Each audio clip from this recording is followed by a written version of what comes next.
George Russell took the bold decision to turn down Mercedes boss Toto Wolff early in his career in a gamble that eventually paid off after joining the team in 2022. George Russell's elevation to a Mercedes seat had been earmarked for some time after carving out his early career in F1 with Williams, the team that has close ties with the 8-time Constructors winners. But the move that reunited him with Toto Wolff last year wasn't as clear-cut as some might have been led to believe after the Briton initially snubbed the Mercedes Supremo's advances. In his teenage years, Russell was one of the drivers tipped for a bright future in motorsport after rising through the karting ranks and winning the Formula 4 championship with Lannon Racing in 2014. His progress to Formula 3 was inevitable, but picking his next move would prove crucial in mapping out his eventual route into F2 and then F1. Wolff had several young drivers on his radar and locked down the likes of Esteban Ocon and Nick de Vries to junior driver contracts.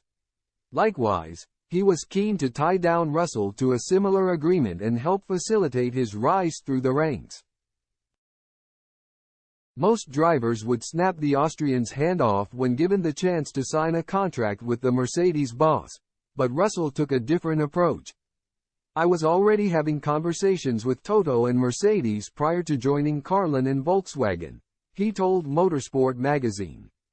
"I actually had a deal on the table to have almost the same backing from Mercedes as I had from Volkswagen. But because there wasn't an opportunity open at Prema, the next team I would have had to join would be a German team called mble Motorsport, who I felt for my first season F3 wouldn't be as well suited to me as a British team in Carlin. So after my meeting with Toto at the start of 2015, I sent him an email just to say, 'I really appreciate the meeting and thanks for all of your advice etc. Just to let you know, I'll actually be joining Carlin and Volkswagen as opposed to mble Motorsport and Mercedes because I believe it's better for my career. And I had the opinion that if I went out and did a good job, Mercedes would still be interested.'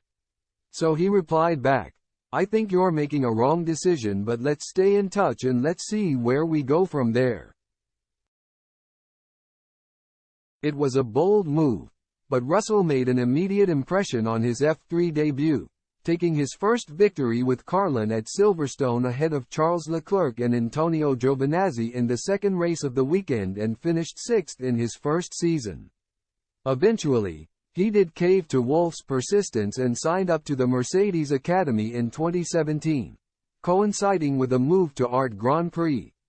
People started to take notice of Russell after claiming back-to-back titles in the GP3 Championship in 2017 and F2 in 2018. With Wolff's influence, he was able to secure a seat with Williams for the 2019 season alongside Robert Kubica, which many saw as an eventual ascent to Mercedes. For 3 seasons, Russell had to bide his time at the back of the grid while his F2 pals Lando Norris and Alex Albon thrived at McLaren and Red Bull respectively. But the Briton still made an impression by out-qualifying his more experienced teammate more often than not. It wasn't until his debut for the team at the 2020 Sakir Grand Prix that Russell showed what he was made of in a competitive car, quite stepping literally into Hamilton's shoes after the 7-time world champion was struck down by COVID.